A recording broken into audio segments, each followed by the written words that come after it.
各位粉絲各位朋友，歡迎大家嚟到凌晨好佳節金音靈魂解碼。哇！身邊呢位咧就我哋就天宇嘅音頻老師啊，犀利到不得了。喂，你啊上咗片1個禮拜啦，4-5千嚟㗎，好多人留言，係嘛？咁嗱，但係點解咧？今日又捉咗佢上嚟咧？因為有啲粉絲咧留言咧就話聽咗你嗰啲叫天宇啊，佢感覺到咧成個咧 picture 喺晒前邊。天藍天啦、白雲啦、風啦，哇！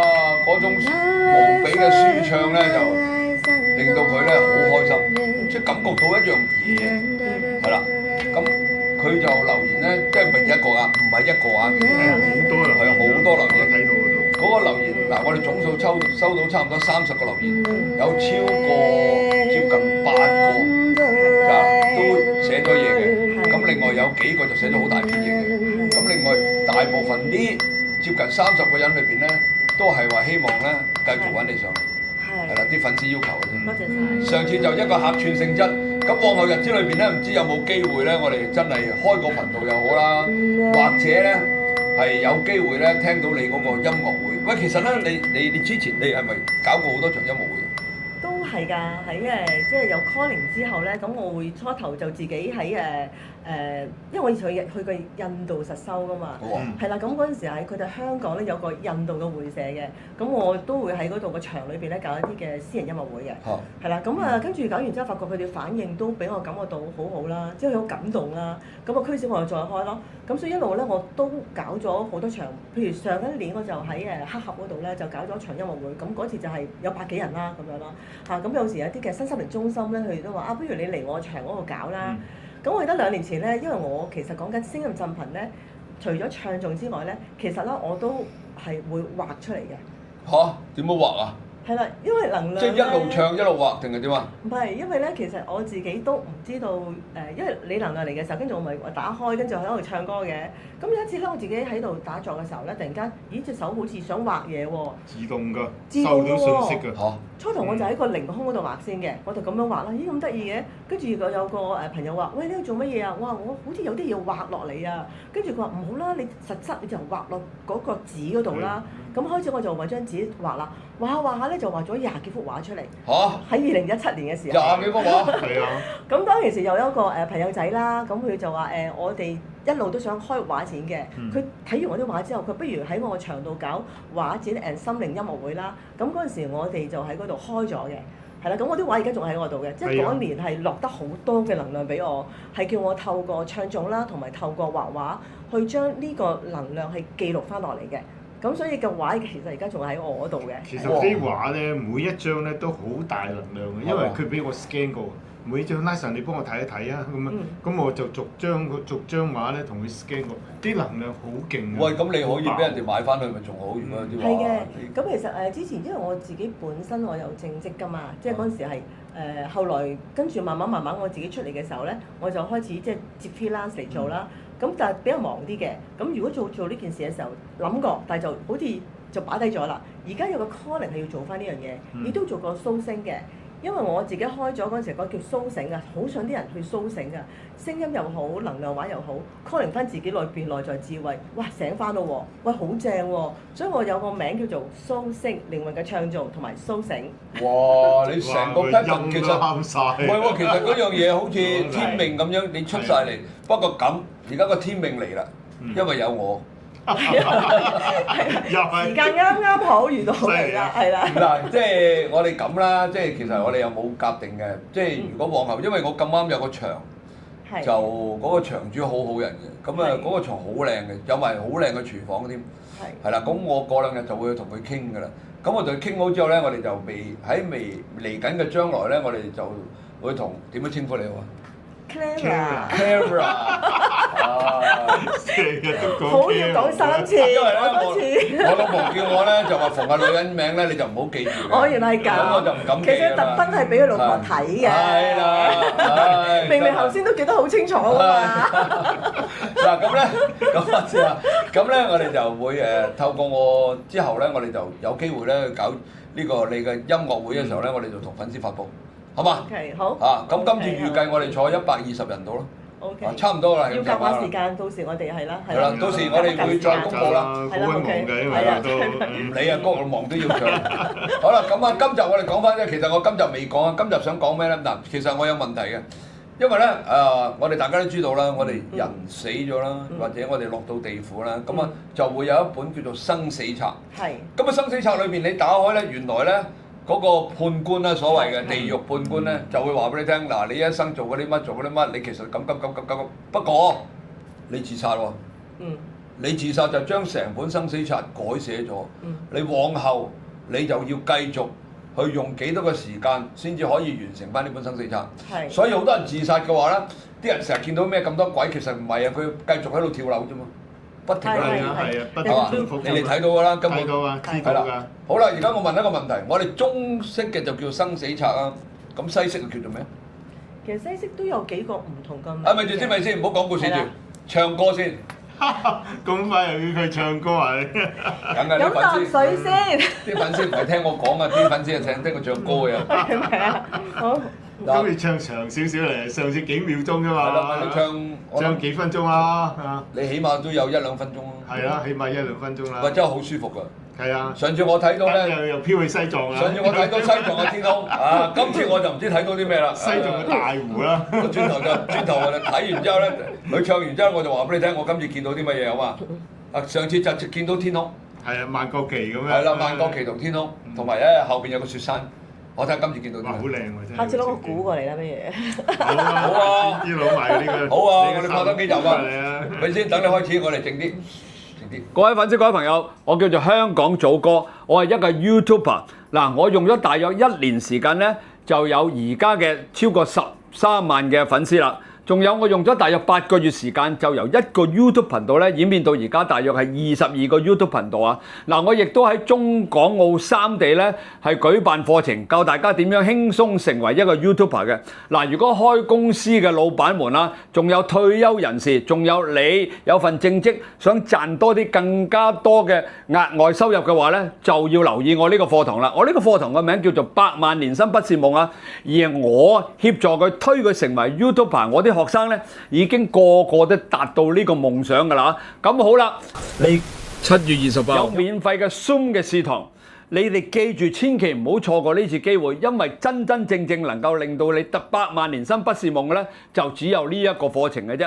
啊，仲有好多嘅 YouTube 流量密碼咧，我亦都會喺試堂同埋真正嘅課堂裏邊咧講俾大家聽。只要你懂得 YouTube你嘅流量密碼嘅話咧，你就肯定好簡單咁，又快又方便咁能夠成為 YouTuber。嗱，喺我嘅合作嘅學生裏邊咧，最快嗰個係4日嘅啫，最耐嗰個咧亦都唔會超過1個半月咧，就會成為 YouTuber 㗎啦。當然啦，成為咗 YouTuber 之後咧，你可以有線上嘅收益、線下嘅收益，好多公司嘅合作啊，好似我咁樣啊，甚至乎我去旅行啊、整牙啊、眼鏡啊呢啲，我全部都係免費嘅。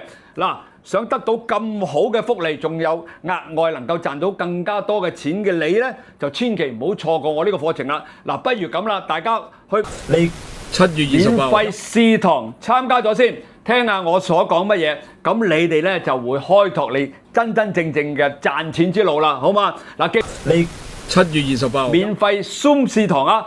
可以揾小助手報名，我會將啲資訊咧寫咗喺呢啲附近嗰度，大家記住揾小助手報名。你7月28免費試堂，多謝大家。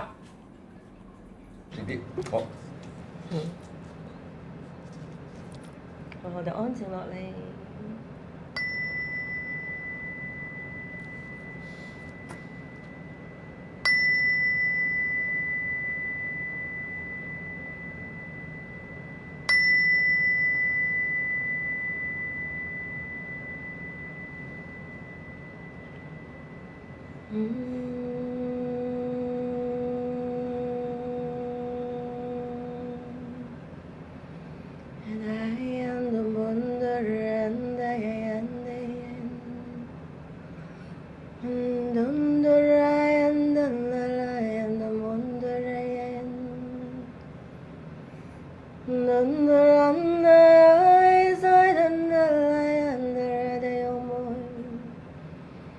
And then the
融入自己嘅內在，讓聲頻進入我哋每一個意識嘅身體，我哋嘅身體、情緒體、心智體，讓佢融合為一，讓我哋嘅感知打開，感恩。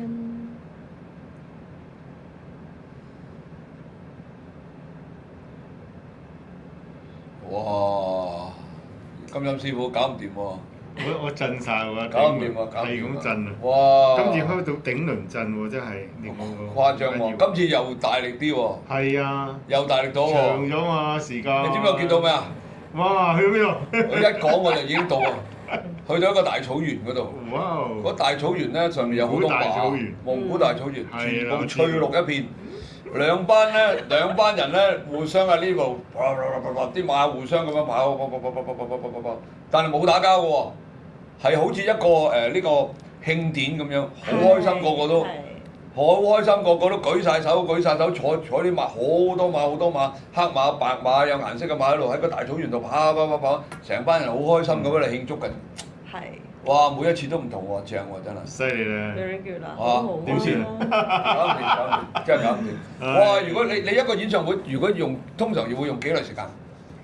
通常2個鐘頭到啦，因為如果我自己唱啦，或者我邀請一啲唔同嘅音樂人一齊唱。唔使啦，你一個人都搞掂啦，唉，個個聽你啫。休息㗎嘛，個個聽你講啫。唱咗2個鐘好唔？喂，冇佢話阿 Kara 佢話有鼓喎，係嘛？又會可能會加重盤咁樣。我有唔同嘅音樂工具，有鼓啦，有聽 drum 啦。咁聽 drum 我係一個俄羅斯嘅聽 drum 嚟嘅。哇！不得了喎！你加埋我，驚我搞唔掂喎咁樣。飛咗出去。我驚飛咗邊啊！你到時候金音師傅你坐埋嚟。搞掂啊！都唔知飛咗邊啊！大佬啊，到時真係。揾條線捆住佢，如果拉綁住。打嘢啊！真係，你一開始就已經開始飛啦。係。哇！個畫面就出啦，開頭先出呢個西藏。係。先去翻我之前嗰個畫面先。係。跟住就跳咗去呢個大草原啦。哇！下一次可能去咗北極㗎啦，咁緊，不得了，不得了。慢慢打開，跟住同裏邊咧嗰個嘅記憶咧，裏邊內在咧就開始越嚟越連結啦，係咯。哇！分分鐘唔知見到咩㗎咯喎，可能去到前世㗎咯，都唔定喎。有機會啊！哇！馬手點解啱啱同佢傾偈佢話有首歌咩內在小孩嘅歌啊嘛。係啊。嗰首係好犀利喎，應該俾我可以睇到自己內心裏邊嘅內在小孩。嗱咁啦 Kara 唔好講咁多啦，我哋盡快，我下個禮拜就我仲有一個禮拜，我約咗個老細傾。係啦，咁我哋到時傾到場咧，我哋就盡快開始先。預定8月咯，試下8月尾。8月尾啊，暫定8月尾。我哋到時傾咗場之後，我就講，然之後向粉絲公佈。好啊，盡快啦！我都想盡快去聽聽。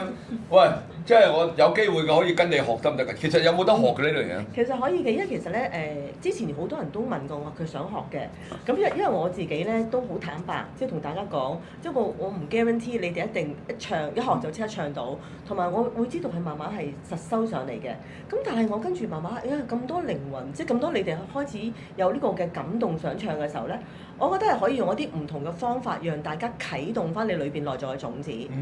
咁問題咧，你上次咪講咗嘅，我做多啲善業，種多啲種子就會開噶嘛。係啦。其實呢個係 concept 係啱嘅喎，而係我哋 calling 翻裏邊內在嗰個狀態嘅智慧。咁其實星頻嚟講咧，就慢慢一個啟動型啫嘛，好似種子嘅，即係去你俾啲水佢、水溫佢、陽光佢，讓佢打開啊嘛。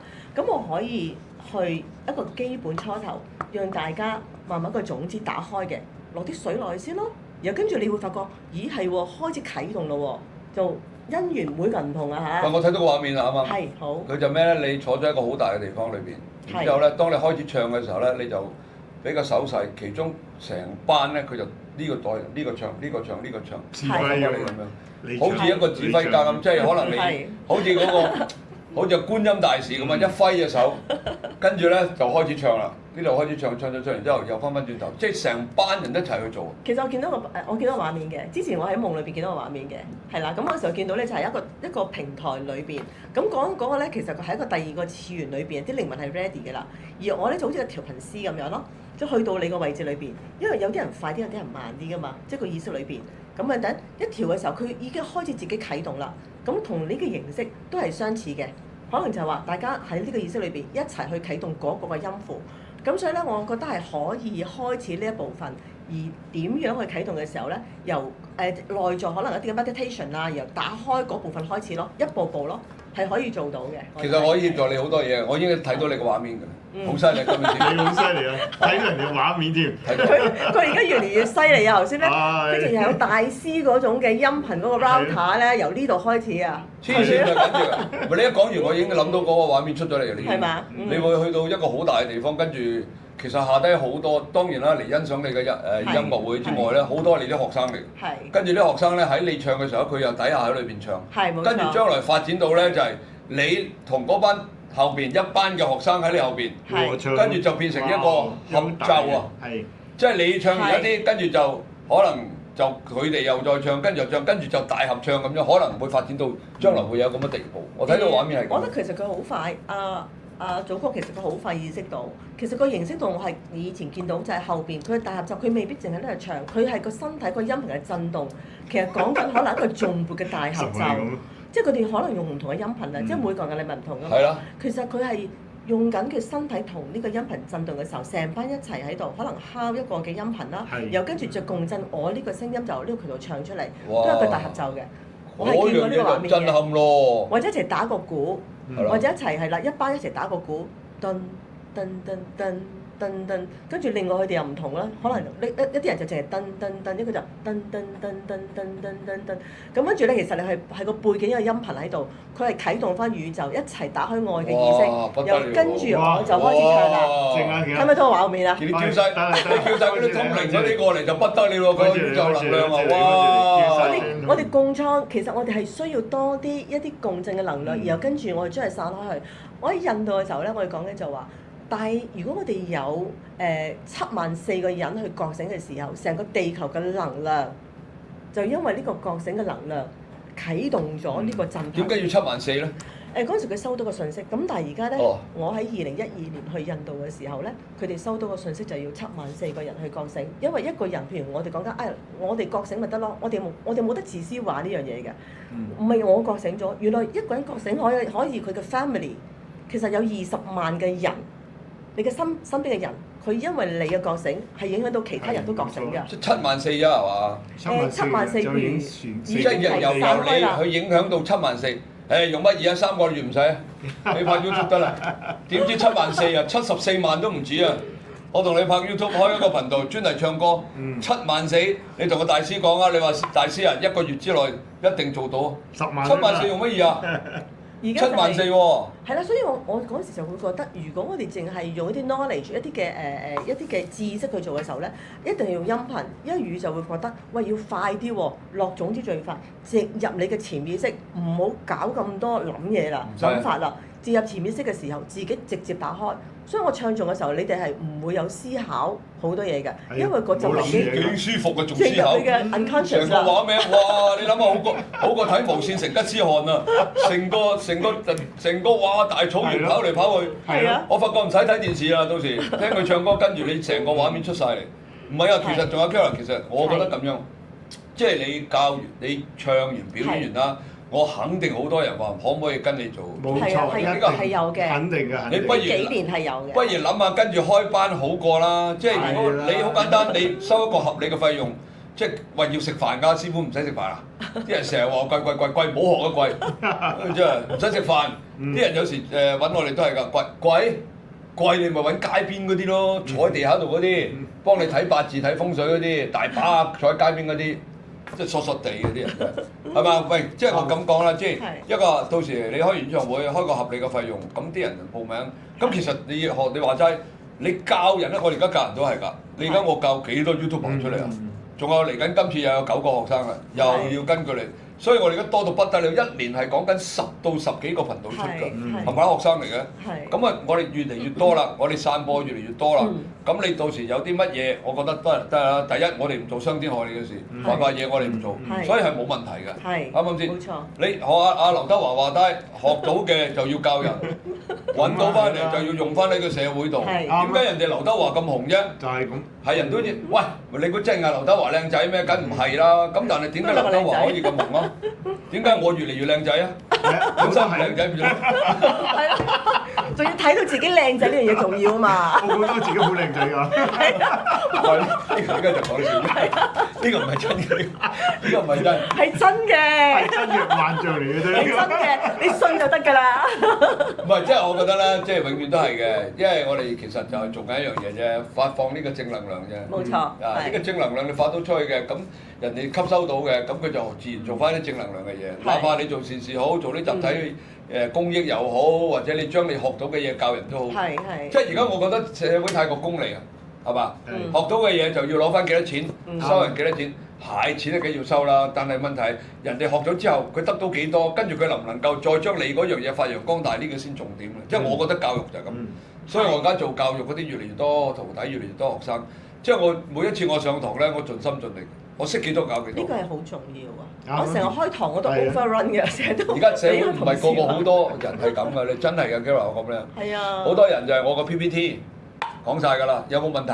冇答咗你問題，完㗎啦。OK，close 翻。close 㗎。係啦。即係佢有好多嘢佢唔知道啊！你發放一個能量又好，發放一個知識又好，你俾到個人咧，可能呢件事會變成一件壞事。呢個好緊要，所以我有時講嘢我都係，雖然我用好多方法啦，講笑啦，或者串啦，或者係好多嘢，其實個目的都係盡量將我識嘅嘢全部教晒俾你之餘，而你一定要學識咗呢樣嘢之後，再將佢發揚光大。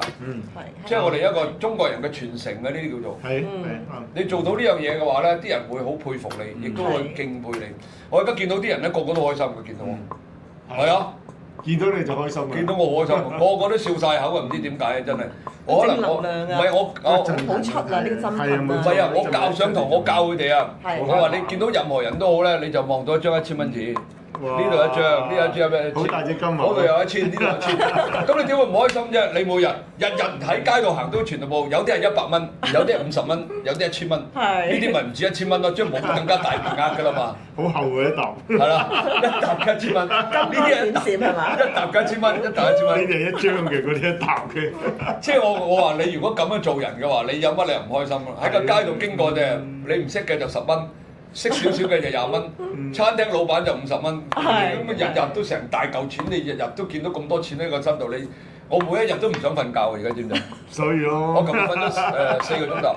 係，但仲係好多好充滿能量喎。係啊咩？你出邊嗰個話我似馬騮喎，齊天大聖啊，36變啊。佢話你百變啊嘛。係啊，冇錯啦。其實先睇下嗰句，成個馬騮樣啫係嘛？係咪咁啊？百變嘅能同你拍嘢。百變嘅能量。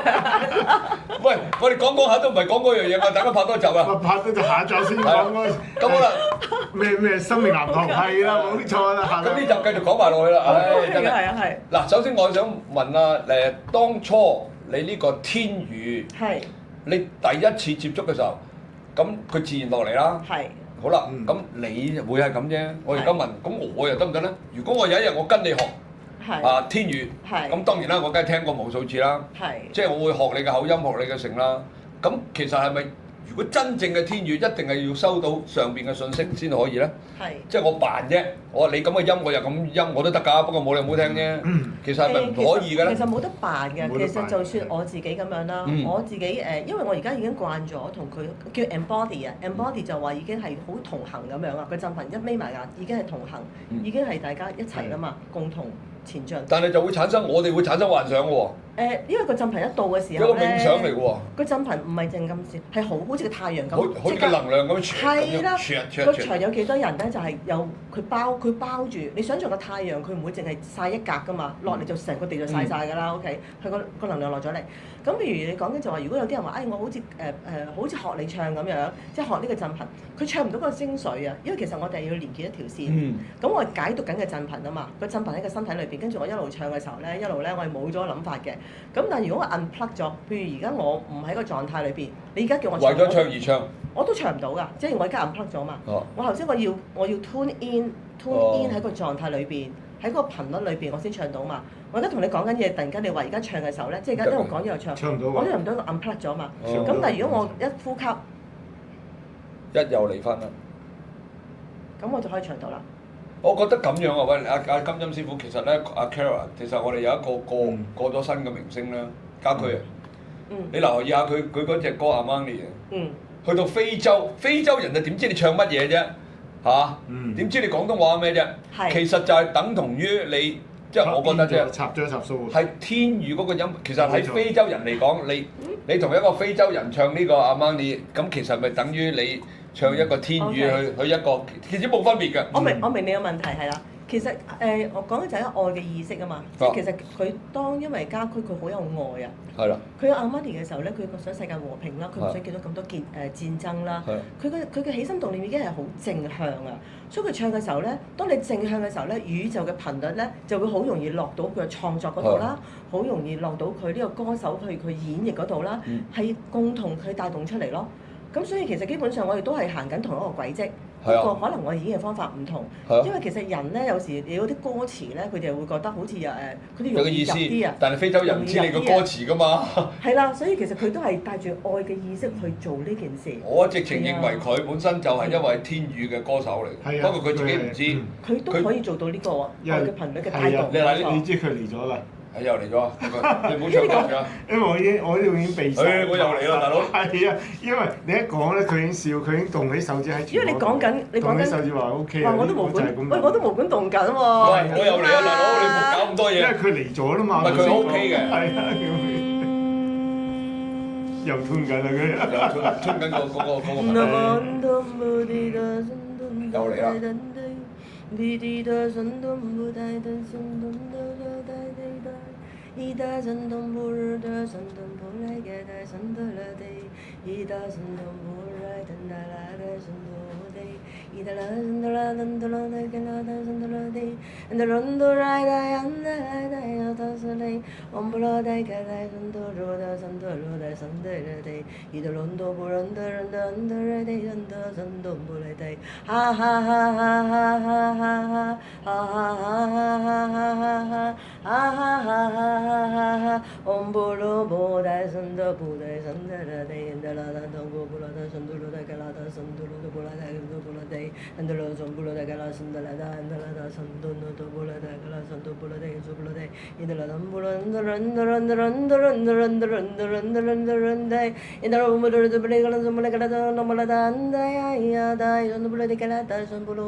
多謝大家。哇！又嚟了喎！呢個係家駒嘅，家駒作俾佢，呢個傳俾佢。頭先我睇見佢想多謝大家唱佢嘅感係受家駒，多謝大家。係家駒嚟㗎。頭先嗰個係家駒嚟嘅。怪得之完全唔同啦。個 melody 完全個節奏咧，完全係 Beyond 嘅節奏嚟嘅。頭先嗰個。怪得知我點解咁樣咧？同天宇嗰個節奏完全唔同。係咯，佢唔想停㗎，佢係唔想停㗎。不過我諗住停啦。得啦。好啊，再唔係。唔好意思，我哋有排拍㗎啦，咁就夠啦。下一次再揾你啦，唔好意思啊。佢真係唔想停啊！我話俾你聽下。因為佢啱啱打個 channel 啊。其實喂，金音師傅，其實我哋呢個頻道真係好好，未見過。即係我淨係想講一樣嘢咧，因為我哋之前有一集咧，就係叫阿 Katie 老師同阿家駒通靈嘅。咁我哋大家有機會就睇翻阿 Katie 老師嗰集啦。不過今集咧，我就想講咧，即係其實阿 Kara 你咧，即係好似阿家駒嗰啲咁樣。因為你大家留意下，我哋香港好多歌手啦，有歌神啊、歌王啊、歌乜都有啦。喺香港就好犀利啦，但係去到全世界係唔得。係。即係講真啦，嗱，譬如我偶像許冠傑啦。我偶像嚟㗎，由細睇到大。佢啲歌你去到外國冇人識。冇人聽。但係奇怪在你家駒喺個街頭嗰啲人攞個吉他一彈就圍滿晒人㗎啦。係啊。你留意下啦。我去日本都聽到㗎，家駒個知。因為你要記住，去到非洲咁嘅國家，人哋點識你廣東話啫？但係人哋一聽到嗰個音頻嗰個韻律嘅時候，嗰個宇宙能量就等於阿 Kara 而家你唱緊嘅天宇係完全冇分別㗎。冇錯。呢個係宇宙能量。嗱，我哋嘅家駒已經過咗身啦。咁你咧就可能要承接嗰個使命啊，我覺得，係嘛？頭先係家駒嘅天宇嚟。係咪？你明唔明我個 point 啊？我明啊，佢仲係感動緊啊，佢而家仲喺度咧，佢而家係。係啊，唔使喊啊，我有我哋喺度啊。感動啊，死搞到。即係所以咧，我覺得。想喊啊！你唔好喊住啊！有我喺度，你喊乜鬼？即係有，我覺得即係雖然點都好，呢壇嘢我哋搞硬㗎啦。我覺得咁樣，哪怕我哋乜都好，場地我幫你搞掂。咁我哋就喺我哋頻道裏邊去公開話俾大家聽，即係我都好想聽你嗰個，喂，大約幾耐到啊？1個鐘定幾耐㗎？個零鐘咯。個半鐘啦，如果。個零鐘，跟住因為通常我音樂會裏邊有時佢都有啲嘢分享嘅。哦。係啊。咁2個鐘啦。你等間你 overrun，等間啲粉絲唔願走㗎。搞唔掂嘅維持接對，翻去 check 下時間啦。同埋係啦，好啦，我安排一下，好啦，我叫同你夾。唔使，我同個場主講咗先，係啦，好好㗎。佢其實嗰間我而家同佢傾嗰場主咧，佢背後都係一個慈善機構嚟，好大嘅。咁其實都係相對係呢啲咁嘅活動嚟，即係你就算做呢個演唱會都啦，其實有一部分都係慈善嘅，嚇，所以我哋就好容易傾。一樣咁啦，唔好講啦，即係淨係聽你嗰1-2分鐘唔夠皮啊，大佬啊！我一定帶埋我老婆。哇！今次好難得聽到家駒喎，家駒嘅歌。係咯，我點解佢家駒作出嚟㗎呢首歌？所以嗰啲頻率咧係跳躍嘅頻率嚟㗎。所以全部都係 Beyond 嘅節奏咯。快啊！快到嗰個係一路上咧。係啊，同佢平時唱嘅天宇完全唔同㗎，個 melody。係咯，你之前佢唱過2次我都聽過唔同，突然間個跳躍好似搖滾啊！Yes， rock 就係咁啦，rock 係家駒嘅搖滾樂嚟㗎嘛。因為其實我每一場咧，其實我好多時就算呢分一啲嘅音樂嘅small group 咁樣啦，或者大型音樂會都好。唔係咁樣嘅應該。唔同嘅場嚟嘅朋友嘅能量唔同咧，我唱都係唔同嘅，因為個場嘅能量唔同啊嘛，所以每一次都係唔同嘅。哇！正喎，真係。係咯，咁今次家駒嚟咗，所以從家駒嘅節奏。哇！真係不得了，真係。係，不過咁。係。到時咧，你俾1分鐘我。因為我咧就真係冷靜啊！唔係冷靜，唔係啊！俾啲綁繩啊，等佢跳咗上去啊！我揾專業人士作咗一首歌，就係我唱嘅。哇！用你想變天宇啊？唔係天宇，普通嘅流行曲嚟㗎。我幫你敲鼓。嚇，流行曲嚟嘅，即係講笑啫，即係我揾一專業人士幫我作咗首歌，即係我自己 YouTube 頻道裏邊。OK，好啊，好啊。咁到時可以一齊分享下咯。咁梗係冇你咁犀利㗎啦，我都唔識唱歌嘅。咁大家一齊分享唔同嘅意識，好好嘅。即係我哋發放正能量，播首歌好正能量嘅。好好啊。好啊，有機會一於係咁啦。正喎，一於咁啊。OK。好啊，冇啦，我同佢簽約先。啱啱走，我做佢經紀人。啱啱走咗，頭先同我拜拜啊！我同你拜拜啊，好 OK。點都好啦，嗱咁我哋都係咁啦，嗱講咗就要做啦。咁我哋就下個禮拜我開完會就同你落實日期時間。咁我哋就再去同啲粉絲講。我跟住一陣間就爆晒啦，嗰100個位。好快嘅咋？我真係大鑊啊！咁呢套片一出，即刻問你攞飛啦已經。